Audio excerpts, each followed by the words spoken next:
When you love seafood this much, Back again? I hope it's just a clumsy phase.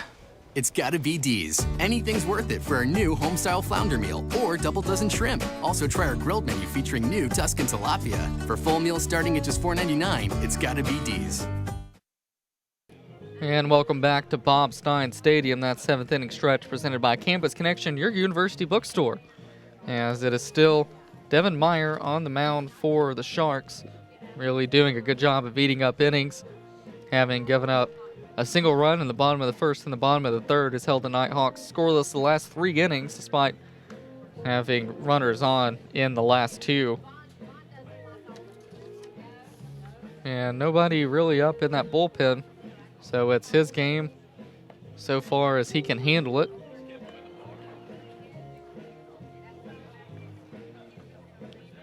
But he will have the 7, 8, 9 hitters due up for the Nighthawks. It'll be Tomlinson, Peterson, and Perez. Tomlinson 0 for 2 today, struck out in the second. Popped up to the second baseman back in the 4th inning.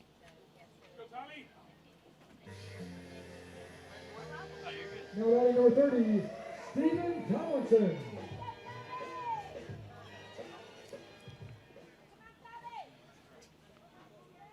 And Tomlinson, a homer and 3 RBI so far this year. First pitch to him. Strike over the heart of the plate at the knees for Devin Meyer, who has really been impressive today, having only given up 2 runs in this game. Was a little bit shaky to start the game, but has really settled down and has worked out of a couple of jams to keep this a 2-0 game. As 0-1 breaking ball taken for a strike and run the count to no balls and 2 strikes. As the 0-2 on the way to Tomlinson, ball is ripped foul down the third base line. If there was a pitch or, something that you could critique today from Devin Meyer, it would definitely be the 0-2 pitch. Has given the Nighthawks some pretty good pitches to hit. Of course, headlined by Andres Perez's 0-2 home run back in the bottom of the third. That home run came on an 0-2 pitch. It looked like Meyer left a fastball up and Perez all over it. Put it out halfway up Radar Ridge in left field. And now the 1-2 to Tomlinson. Meyer shakes off a couple of signs, gets the one he likes, delivers the 1-2, and Tomlinson able to stay alive and foul it off. And we'll do over the 1-2 pitch.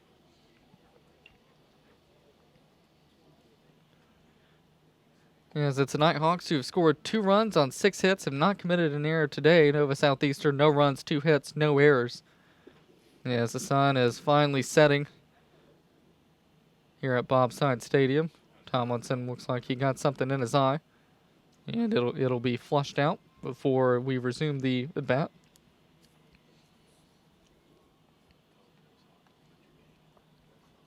As for the time being, the action in the bullpen for the Nighthawks has stopped. Looks like a little bit of stretching going on in the Nova Southeastern bullpen, but certainly no action going on. As we are close to the 6 o'clock hour here in Dahlonega, Georgia. Of course, sun setting behind Radar Ridge now. We'll play the rest of the game under the lights. Temperatures have dropped a little bit as well. As the 1-2 in the dirt, taken for ball 2. And should be pretty nice weather, although there's a slight chance the game tomorrow could become a double header. As the 2-2, strike 3 called as Devin Meyer able to locate that fastball around the outside corner for strike number 3. And that's going to bring Josh Peterson to the plate, 0 for 2. Also struck out and popped up to second as well. The reason that game tomorrow could become a double header. Sunday, 50% chance of rain. But if it is going to rain on Sunday, it's going to rain early or not at all, as the forecast calls for showers early in the day. Only a 20% chance tomorrow, but high of 63, low of 57, so should be another nice warm day for baseball again. As the 1-0 taken by Peterson for a strike.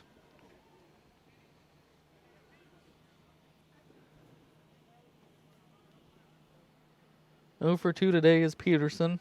1 for 8 on the season. As a 1-1 in the dirt low for ball 2. Count's going to run to 2 balls and a strike.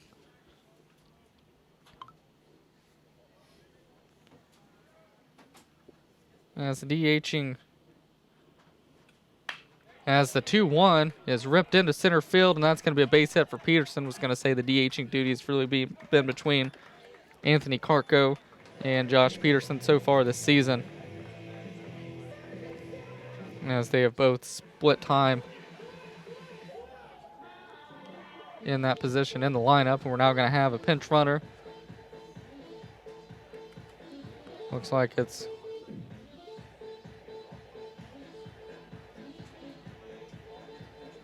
waiting for a number to see who the pinch runner is, but Coach Cantrell going to make the change.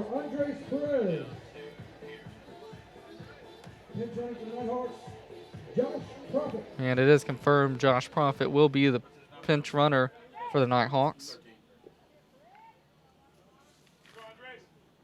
So Coach Cantrell late in this ball game, perhaps opting for a little bit of speed.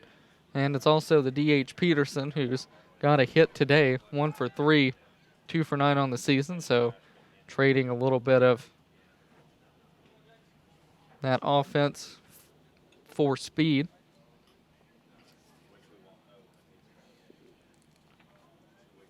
In case you're curious, Profit does not have an at-bat on the season.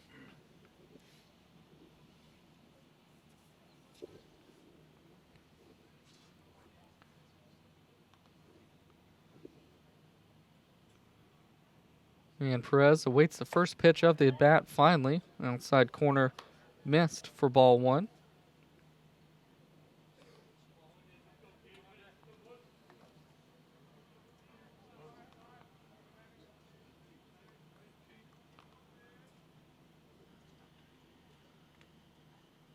And the 1-0 is ripped to short. Woods going to throw to Centrone, over to Vasquez to first, and that's going to do it for the Nighthawks. So they're able to get a runner on, but promptly ground into a double play, and that will do it for the Nighthawks in the 7th. We head to the 8th with the Nighthawks holding a 2-0 lead here on the Nighthawk Sports Network.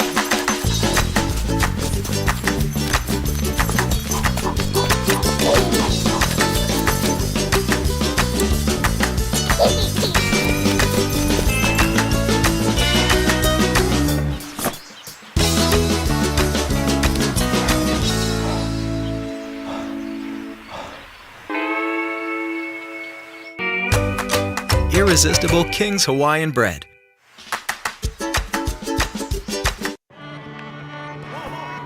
I coined my definition of success in 1934.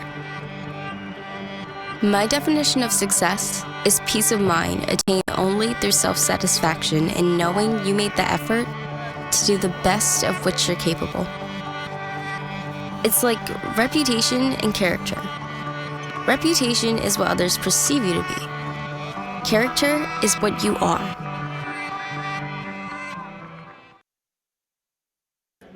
And welcome back. As we get ready to start the top of the 8th, it's still Jake Jones on the mound for the Nighthawks, as he will face Hernandez, Diaz, and then we will flip the order, and Centrone will be the third hitter of the inning. Jones able to get Ryan Alvarez to ground into an inning double play last inning.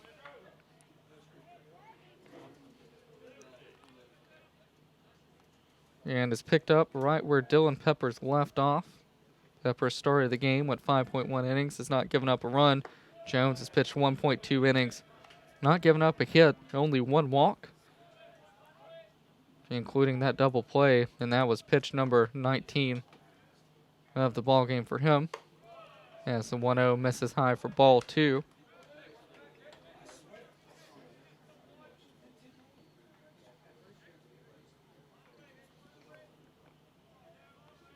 Jones quickly back with a 2-0. Fastball missed high again And quickly a 3-0 count. Up 2-0 in the top of the 8th. Don't really want to walk the leadoff batter here. As the 3-0 from Jones. Fastball locates it on the inner half of the plate. Count runs to 3 balls and a strike.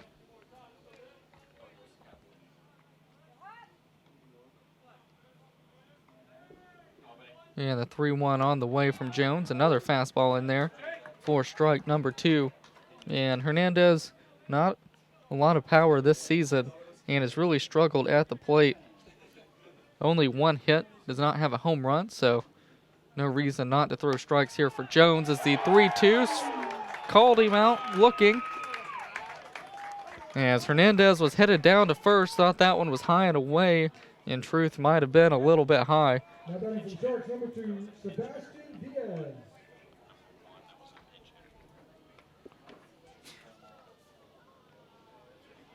And actually, not Michael Hernandez at the plate. That was Andrew Liberty who was pinch hitting. As now it's Diaz at the plate. Fouled off the first pitch 0-1, so Hernandez's day was done.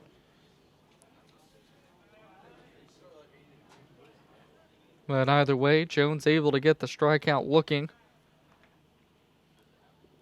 Yeah, now quickly ahead 0-1.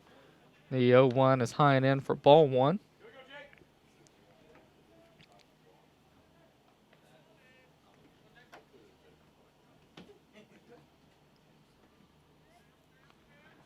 And the 1-1 on the way from Jones.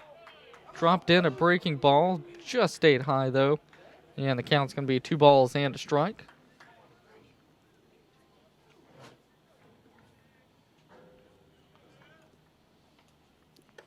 And Jones backs Diaz off the plate. But the count now runs to 3 balls and a strike. Fleming still warming up in the North Georgia bullpen. He's now been joined by Zach Verner. As the 3-1 on the way from Jones. High and ball 4. And it'll be Diaz who heads down to first base with a 1-out walk. And now we'll flip the lineup, and Giancarlo Centrone will come to the plate. 1 for 3 today, a single in the top of the 4th. And that split a 5-3 ground out in the 1st and a fly out to right in the 6th.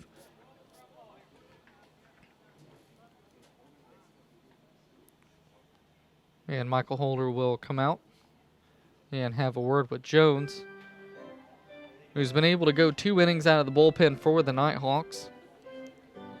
As it's been a combined shutout between him and Peppers.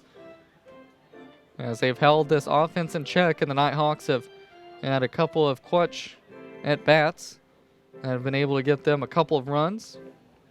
Really had a chance to add on. So they do have 7 hits so far in this ball game, but they've been unable to do so, as it's been Meyer on the mound, Devin Meyer for Nova Southeastern for the entirety of this ball game. 7 hits, 1 walk. And Nighthawks have only scored 2 runs. And now we will resume.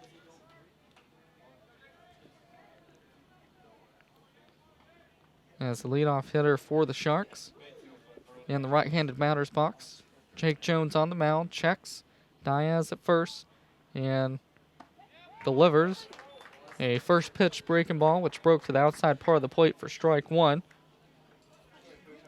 And that breaking ball has really helped to complement his fastball and his 2+ innings of work, as he's been able to throw it in some very good places, whether dropping it in the zone or throwing it like he did that pitch in the one before, where it kind of breaks to the outside corner. And now the count is quickly 0 balls and 2 strikes.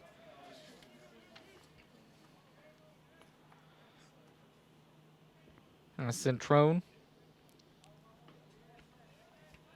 has really not been too much of a threat today. Nova Southeastern a real chance to score in the top of the 4th as the 0-2 just missed the outside corner. Count runs to ball and 2 strikes. In that inning, Centrone led off. Woods walked and headed to second. Brandon Gomez then struck out Jeremy Vasquez singled, but Dylan Peppers, who was pitching at the time, was able to get a strikeout and a flyout to right to end the inning, and that's really been the only inning that the Sharks have threatened so far in this ball game. As the 1-2 was ripped foul down the third base line, and the count will remain a ball and 2 strikes.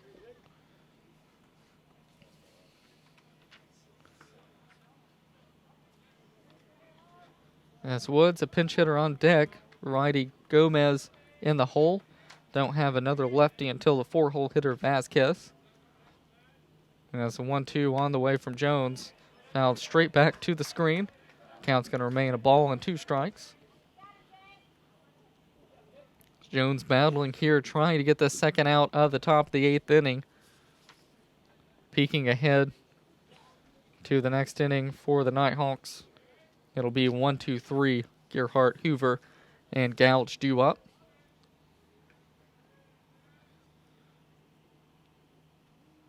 And it's a 1-2 on the way. Breaking ball, hit in the air to right field. Corbett back initially, in to make the catch. And that's going to be out number 2.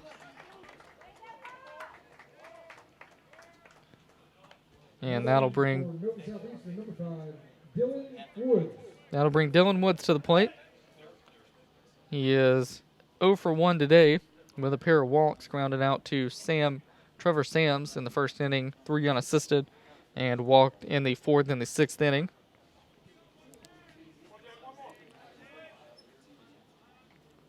Runner on first, 2 away. Nova Southeastern down to their last 4 outs in this ball game. As the first pitch down and in for ball 1. Nighthawks have been good at the plate today. Been even better on the mound.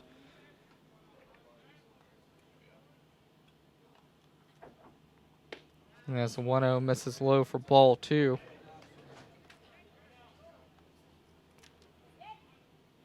And as we mentioned, the pitching staff had only given up 9 runs total on the season, as opposed to the offense scoring 50. Looking for the second shutout from this pitching staff. First one came in the 3rd game of the Carson Newman series last Sunday that led to a Nighthawk sweep.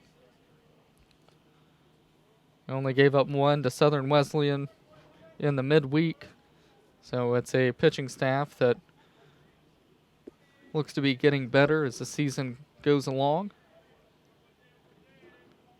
And the 2-1 to Woods on the way. Breaking ball stayed high for ball 3. Count's going to run to 3 balls and a strike. As Jones trying to get the 3rd out of the inning. He's already thrown 2.1 innings so far today in relief of Dylan Peppers. The 3-1 fouled back to the screen. Count's going to even up at 3 balls and 2 strikes. This North Georgia team not the only one having success today. The softball team won their first game 10-0, up currently in the bottom of the 3rd by a 5-1 score over Mars Hill. And it's a 3-2 on the way from Jones. Misses high for ball 4 and headed down to first with his 3rd walk of the evening is Dylan Woods. It's going to bring Brandon Gomez to the plate. Chased Michael Gouge to the track and left center and forced Gouge to make a spectacular catch, the Captain D's catch of the game, back in the top of the 6th inning. So a very dangerous hitter here, as we'll now have time called. And it will be Holder who will come out. And looks like he's going to make the pitching change. And so we will tell you about that change on the other side of this break here on the Nighthawk Sports Network.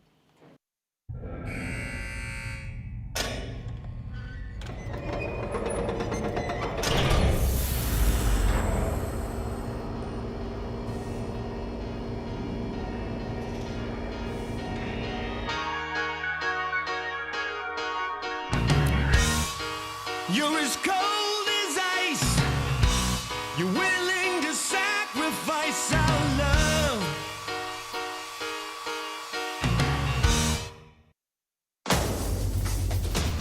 Defining moments. Championship dreams.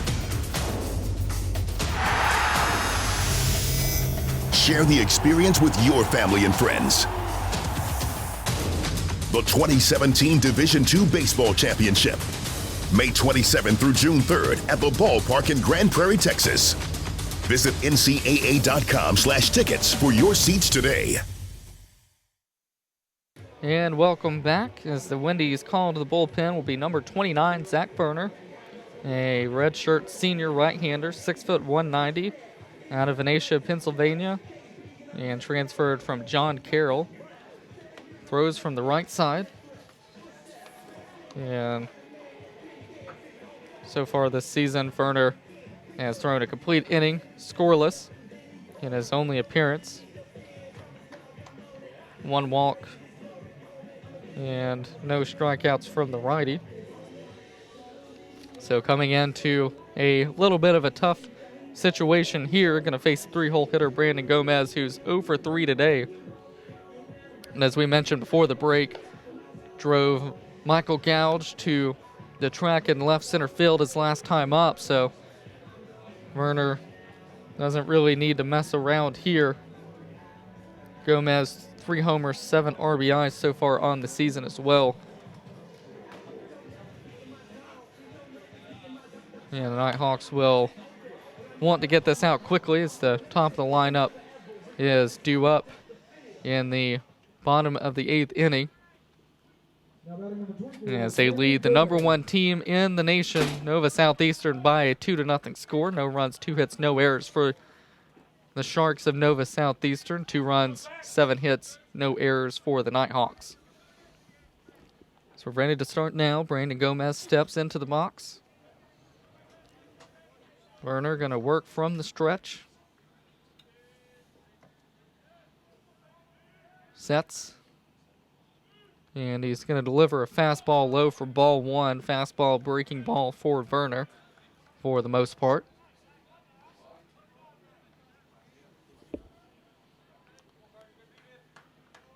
And really finished last season as North Georgia's closer, picking up 5 saves in 18 appearances, a 2.87 ERA last year for the Nighthawks. Had 20 strikeouts. Has the 1-0 over the plate for strike number 1. Werner only walked 7 in those 18 appearances last year. 7 in 15.2 innings, averaging over a strikeout an inning last year. And he's up in the innings, even in the count, 1-1 here. 1-1 on the way to Gomez. Swung on and missed. Like he took a little bit off that one. And now the count's going to run to ball and 2 strikes. As there are 2 outs in the inning.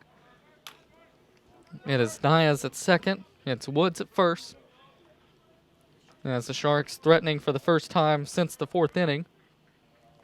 And the 1-2 from Werner. Fastball high. Taken for ball 2. Count even. 2 balls and 2 strikes. Action in the bullpen. Fleming still out there for the Nighthawks, joined by a right-hander. There's a 2-2 on the way from Werner and fouled straight back to the screen. Looks like a couple of right-handers up in the bullpen for Nova Southeastern.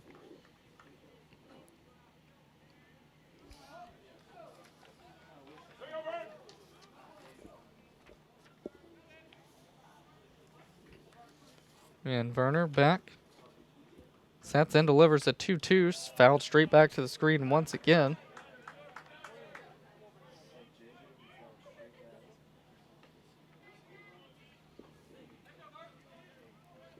And the battle continues with Gomez.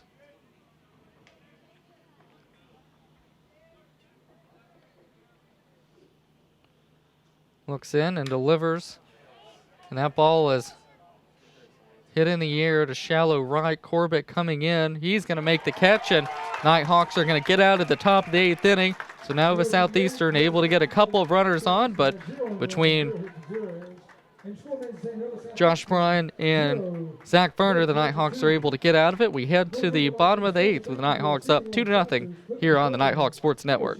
If you're looking to buy or sell your mountain home or cabin, lake or riverfront property, look no further than Walden and Company Realty. Work with some of the most knowledgeable agents around with Walden and Company Realty. For more information, visit waldenco.com. I've been a loyal Clipper customer for years now. I can say this is the most exciting thing they've rolled out within a while. The Clippers Fuel Savers card. Now I'm saving 10 cents at the pump every time. Thanks, Clipper. Hickory Prime Barbecue is a proud sponsor of North Georgia baseball. Hickory Prime offers multiple specials daily, including a barbecue pork sandwich, fries, and a drink for just $8. Winners of multiple national awards, the restaurant offers pork, chicken, beef brisket, ribs, and much, much more.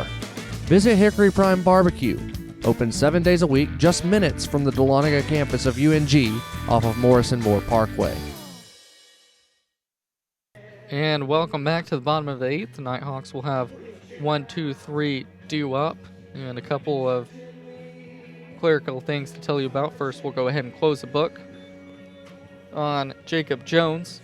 Went 2.1 innings. Walked 3, struck out 1, 6 batters faced, did not give up a run, and threw 41 pitches. And now the pitching change for Nova Southeastern. Coming into the game, number 18, Ronnie Orta, a right-hander, 5'10", 180 junior, out of Brandon, Florida, and the State College of Florida. As we mentioned, he will face the 1, 2, 3 hitters in the order for the Nighthawks. Orta has made 1 appearance, started a game. 0-0 record, did not get a decision. 13.50 ERA and 4.2 innings pitched. 6 hits, 7 runs, all of them earned. Walked 4 and struck out 4 as well. Allowed 2 home runs, hit a batter, and will face a tough part of the Nighthawks lineup, as it's Gearhart and Hoover who really get the Nighthawks going. Gearhart 1 for 3, doubled back in the bottom of the 5th.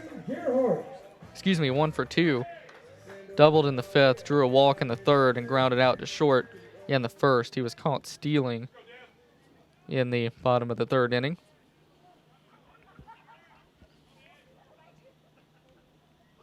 And as the first pitch on the way to Gearhart, a nasty breaking ball from Orta. And it catches the outside corner for strike 1.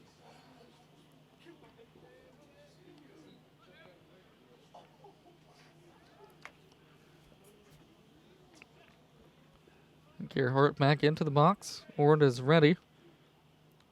Sets and delivers an 0-1. Came back with a fastball, swung on and missed 0-2. A little bit of a jerky and quick delivery from Orta. Looks like maximum effort type pitcher.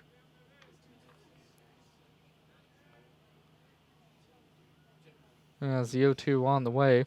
Fastball outside for ball 1. Count will move to a ball and 2 strikes. That last pitch clocked at 88 miles an hour.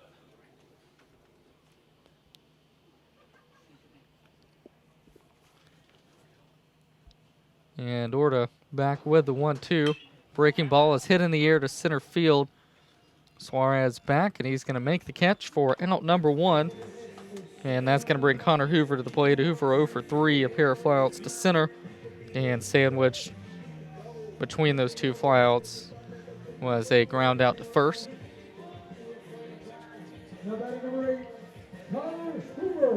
Came into the ball game hitting .556, so the struggle a little bit of a surprise.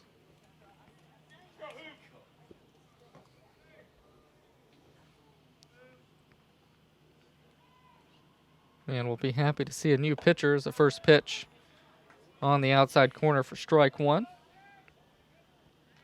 Looks like thus far Orta is going to be a fastball breaking ball guy, as we mentioned. Probably somewhere in the 87 to 89 range with the fastball, and then a very, very nasty over-the-top breaking ball. Yes, 0-1 missed high and away for ball 1. Counts even, a ball and a strike.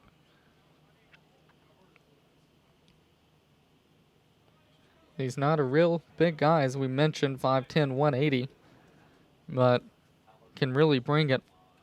The right-hander is the 1-1 outside for ball 2. Count runs to 2 balls and a strike.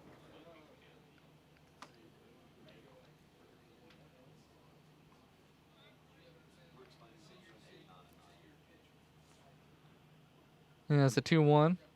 Missed low to Hoover.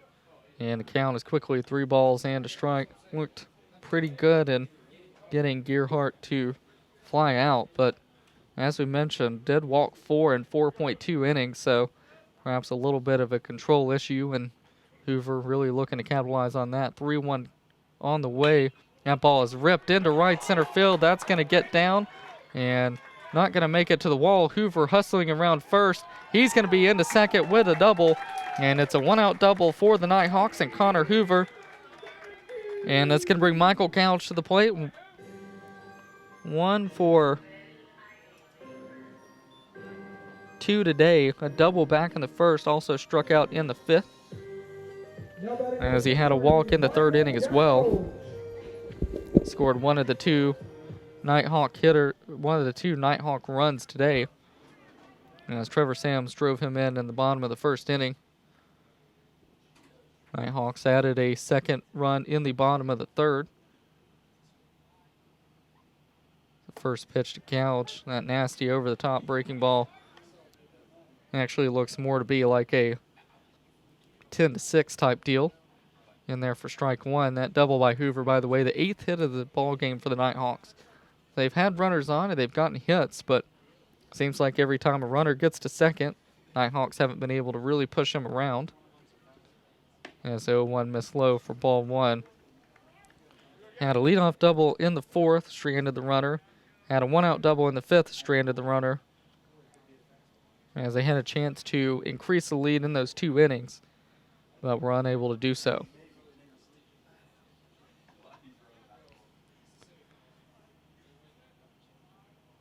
And the 1-1 to Gouge on the way. Breaking ball initially started over the plate, but broke off the plate into the opposite batter's box for ball 2. So the count will be 2 balls and a strike.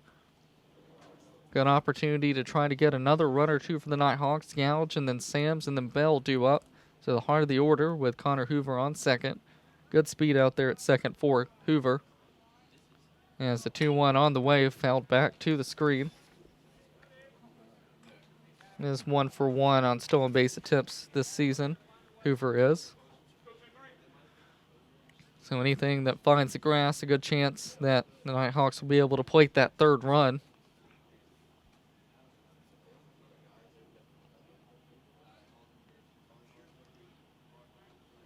As a long look in from Orta. Still waiting. And now Gouge will call time.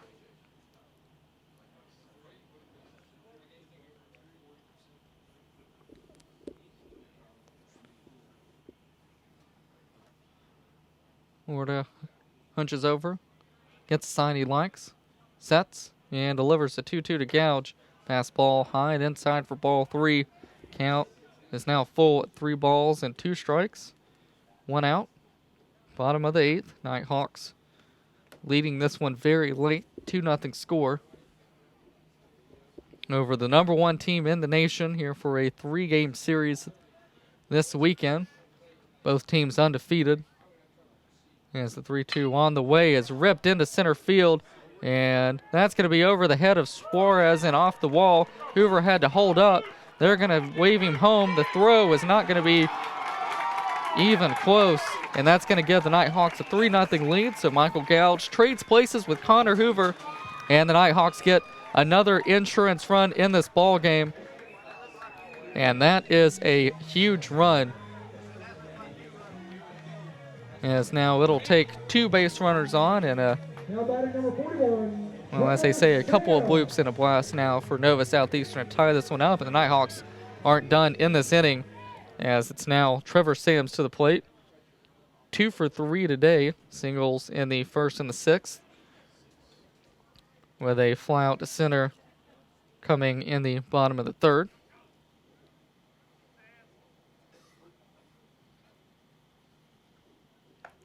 And the first pitch to Sam's taken for a strike.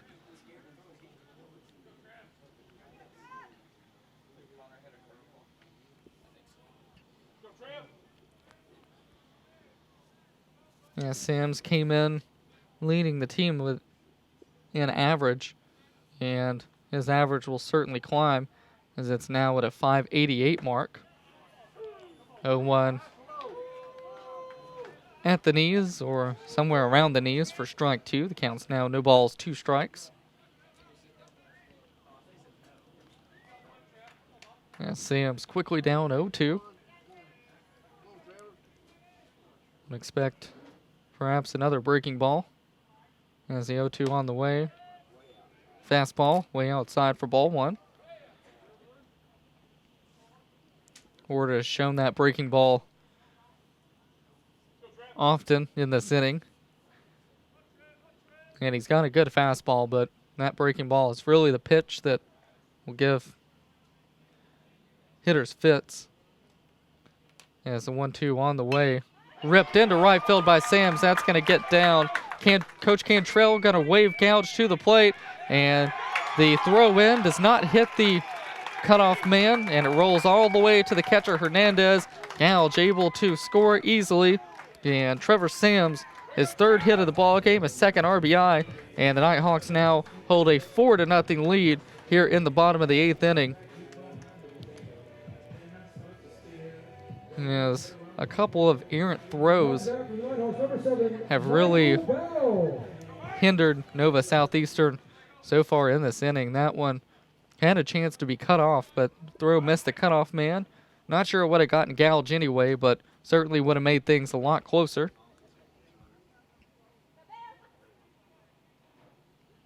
As now it's Michael Bell to the plate. Bell 1 for 3 with a double. First pitch, fouled that one off over the stands to the first base side of Bob Stein Stadium.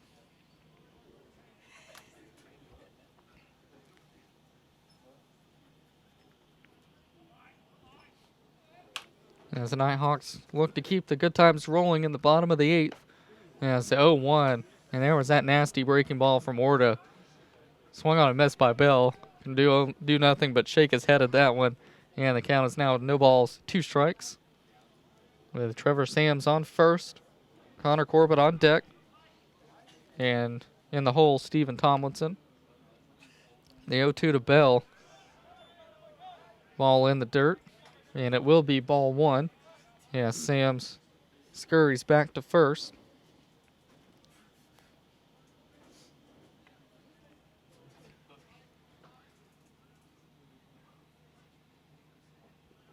Nighthawks lead this one 4-0. 4 runs on 2 hits. Nova Southeastern, no runs on 2 hits so far in this ball game. As the 1-2 low runs the count to 2 balls and 2 strikes. North Georgia pitching staff has held the defending national champions to 7 total runners in this game. Only 2 hits and 5 walks. As that ball hit back up the middle by Bell, it was deflected by Orta. Oh, what a play by Centrone at second. Had that bouncing ball, took his glove, gloved it to first. It wasn't even like a flip. He took the ball and literally redirected it to second. The throw to first by Woods to Vasquez, and that's a double play to end the inning, and what a double play that was. So the Nighthawks able to get 2 runs in the inning, extend their lead to 4-0. They'll head to the top of the 9th with that 4-0 lead here on the Nighthawks Sports Network. J.R. Kriders is a proud sponsor of North Georgia Baseball. J.R. Kriders sells Southern Tide, Peach State Pride, and many more apparel brands. They also sell men's and women's clothing, as well as Costa sunglasses and accessories. J.R. Kriders is also home to the Yeti Lounge, where you can sit back and relax with snacks and drinks inside the store. Visit J.R. Kriders just off the square in beautiful Dahlonega, Georgia, or on the web at jrkriders.com.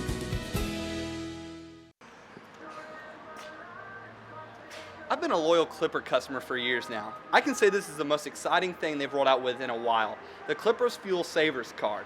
Now I'm saving 10 cents at the pump every time. Thanks, Clipper.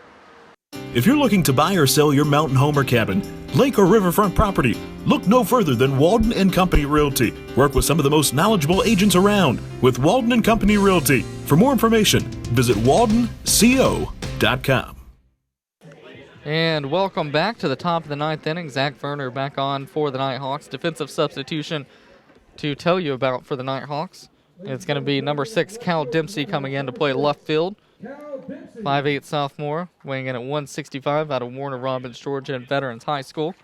He'll replace Michael Couch, who had a nice day in left field for the Nighthawks. Picked up 2 doubles, scored 2 runs, but also made a great play in the top of the 6th inning to rob Jeremy Vasquez of what would have certainly been at least an RBI opportunity, at least extra base hit, or extra bases, might have even been a triple. So really shut down Nova Southeastern in that inning. And now it's Verner trying to get the final 3 outs for the Nighthawks. His first pitch outside for ball 1.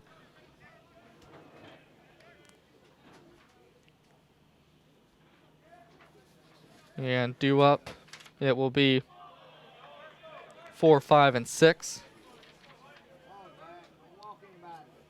for the number 1 team in the nation.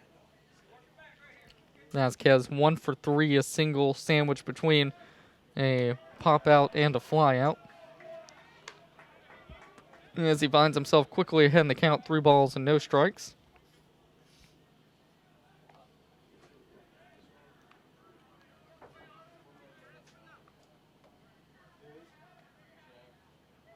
And the 3-0 from Verner finds the outside corner for strike 1.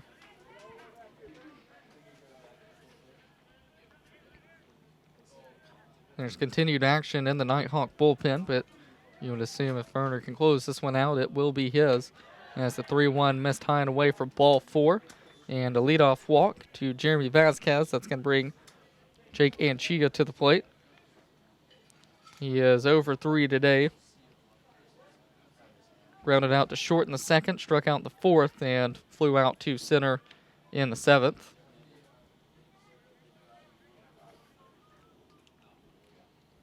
And now catcher Perez will head out to talk to Verner, as he was able to get the 3rd out of last inning, but thus far in 2 batters faced has thrown 12 pitches.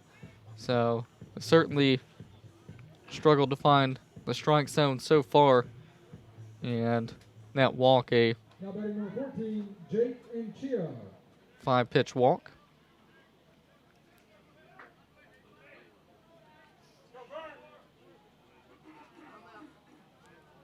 And now time will be called, and pitching coach Michael Holder will head out to the mound, staring down at the bullpen. We'll see if he makes a change or not.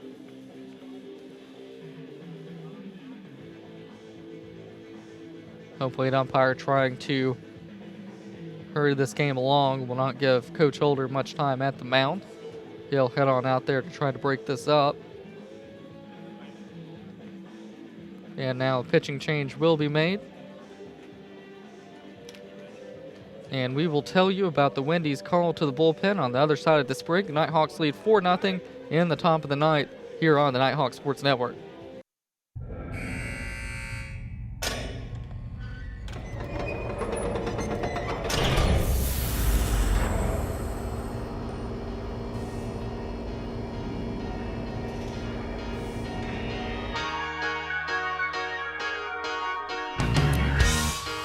You're as cold as ice.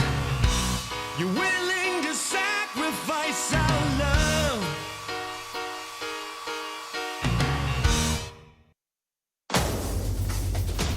Defining moments. Championship dreams. Share the experience with your family and friends. The 2017 Division II Baseball Championship, May 27th through June 3rd at the ballpark in Grand Prairie, Texas. Visit ncaa.com/tickets for your seats today. And the Wendy's call to the bullpen, coming in with a runner on first, nobody out, trying to get 3 out to get the win for the Nighthawks is Derek Pickford. Sophomore righty, 6'3", 175, out of Cumming, Georgia, and West Forsyth High School. Does have some action on the year through 5.1 innings in 2 appearances, a 1.69 ERA, a 1-0 record. It's only given up 1 hit, only 1 earned run, 3 walks, and 3 strikeouts in those 5.1 innings. And opponents are hitting .063 against him, so he will come in relief of Zach Verner. Face the 5, 6, 7 hitters in the lineup, Anchia, Suarez, and Ryan Alvarez. And 2 righties and a lefty. The projected 3 against Pickford. Only 2 lefties and a switch hitter in the Nova Southeastern lineup. As the first pitch is outside for ball 1.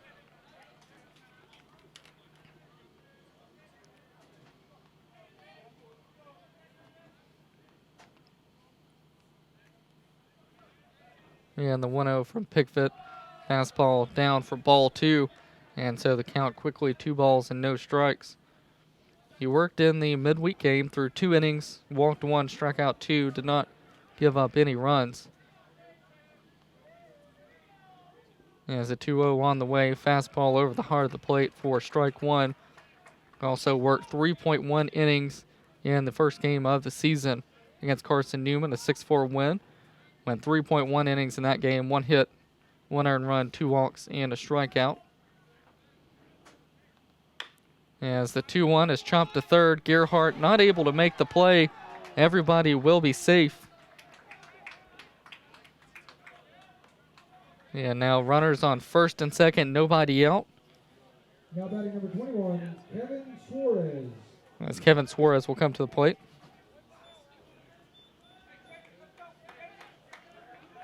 That last at-bat rolled an error against Gerhardt. Will be the first one of the game for the Nighthawks. Now it's Vasquez to head to second.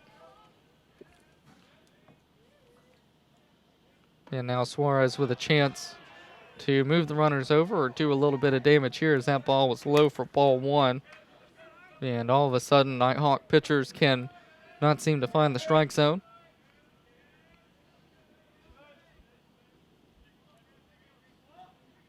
That's a 1-0 from Pickford. Fastball at the letters for a strike 1. And the count will be even at a ball and a strike. We've already seen the Nighthawks turn a double play so far today. And 1 here would be huge. As a 1-1, fouled off down the first base line. Count's going to run to 2 balls, 2 strikes. Excuse me, a ball and 2 strikes.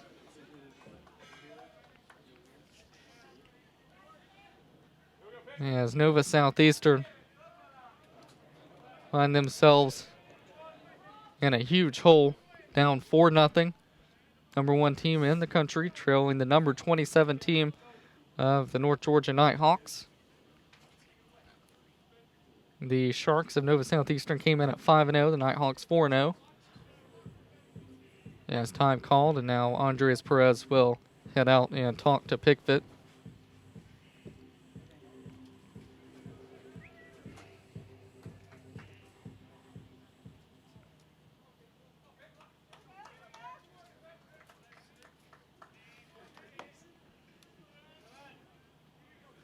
And Pickford stares in, gets a sign, and he will deliver a 1-2 pitch.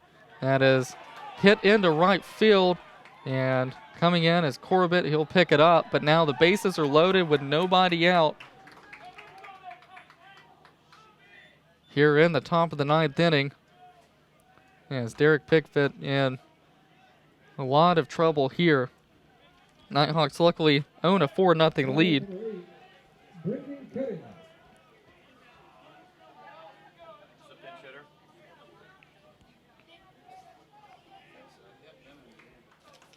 As it looks like it's going to be a pinch hitter for the Sharks. Brendan Cutting 6'3", 210-pound junior catcher. Batting from the left side, watches a fastball go by for strike one. Cutting has started 3 games and played at 3 games, 5 for 11, a run, a home run, 2 RBIs. And the 0-1 is hit in the air deep to right field. Corbett back on his horse. He'll watch this one bounce off the wall, picks the ball up and gets it in quickly. And runners will be on the corners with nobody out. As Nova Southeastern able to pick up 2 runs on 1 swing of the bat. And all of a sudden the Nighthawk lead has been cut in half, as it's now 4-2.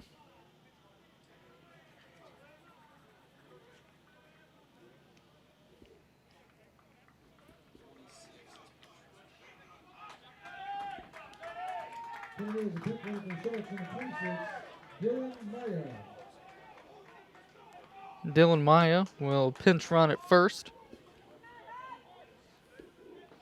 for Brendan Cutting.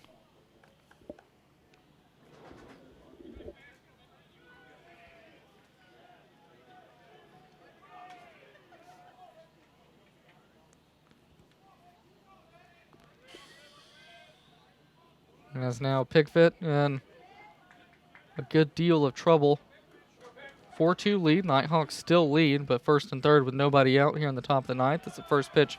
Misses low for ball 1. This is Andrew Liberty up again. Pinch hit in the top of the 8th inning and struck out looking. And back up with an opportunity to drive in a run. There's a 1-0 on the way, swung on and tipped into the catcher's mitt. Count will be a ball and a strike.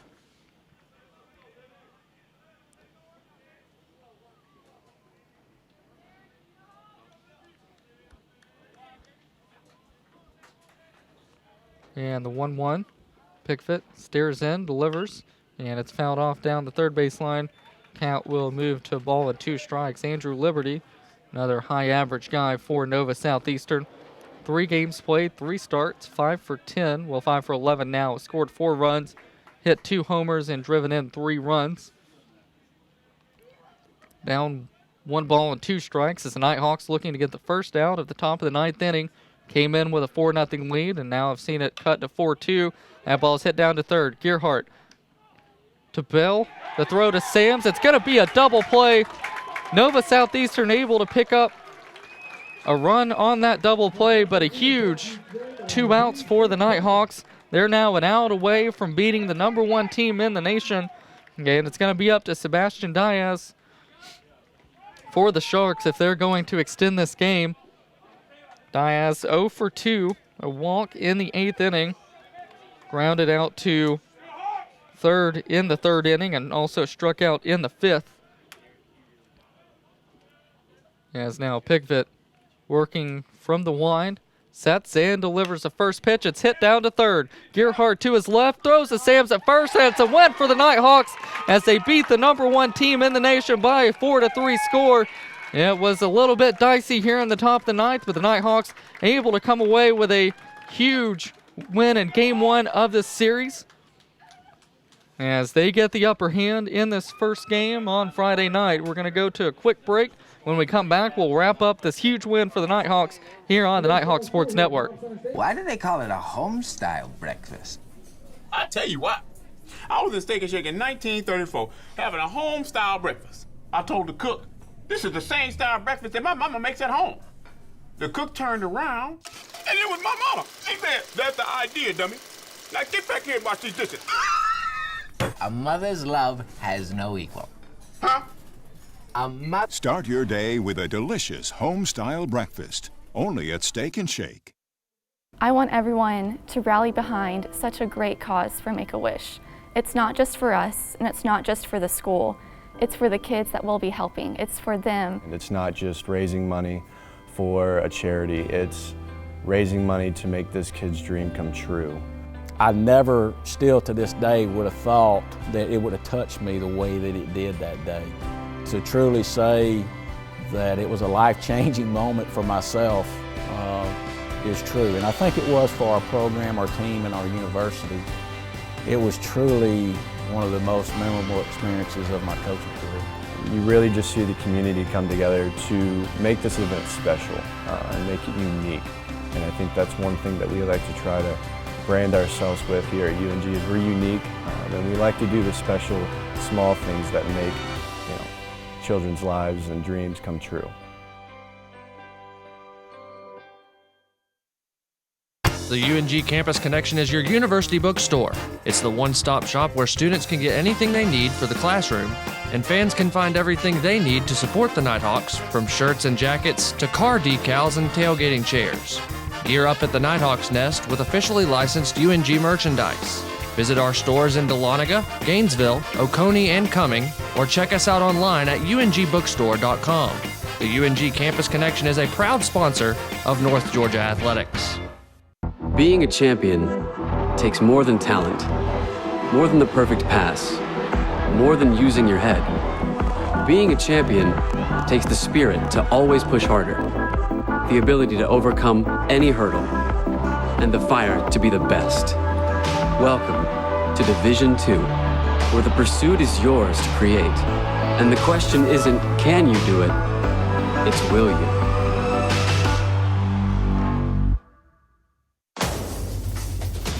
Defining moments. Championship dreams. Share the experience with your family and friends. The 2017 Division II Baseball Championship, May 27th through June 3rd at the ballpark in Grand Prairie, Texas. Visit ncaa.com/tickets for your seats today. And welcome back to Bob Stein Stadium as the Nighthawks pull off the win against a number 1 in the nation Nova Southeastern team. The Nighthawks win 4-3 with Dylan Peppers getting the win. He'll move to 1-0 on the year. The loss goes to Meyer, Devin Meyer. He'll move to 1-1 on the year. Derek Pickfett able to pick up his first save of the season, as it was a little bit dicey. Nova Southeastern able to come back with 3 runs in the top of the 9th, but a huge double play garnered by Pickfett from Andrew Liberty scored a run, but the Nighthawks were able to get the second out, and then Sebastian Diaz grounds out to third to end the ball game. And at the plate, the Nighthawks were led by, first and foremost, Trevor Sams, 3 for 4, 2 RBIs. Michael Gouge also 2 for 3, a double and an RBI as well. Andres Perez able to pick up, able to score thanks to his first solo home run of the season, and it was his first home run of the career. It was a solo homer back in the bottom of the 3rd that will ultimately help to make the difference for the Nighthawks, who scored 4 runs on 10 hits and committed 1 error. That came in the top of the 9th. Nova Southeastern 3 runs, 4 hits, no errors as well. Game time tomorrow, Saturday, will be 1 p.m. as the Nighthawks look to battle Nova Southeastern again. We'll be on the air just a few minutes before the start of that game as well. But the Nighthawks able to win 4-3 in this post-game report presented by Walden Realty. And there's also a special thanks to Clipper Petroleum, Evo Shield, the official protective equipment of UNG Nighthawk Baseball, Turner Tire, Rains Grading and Hauling, Grizzle Grading, and Extreme Print Graphics.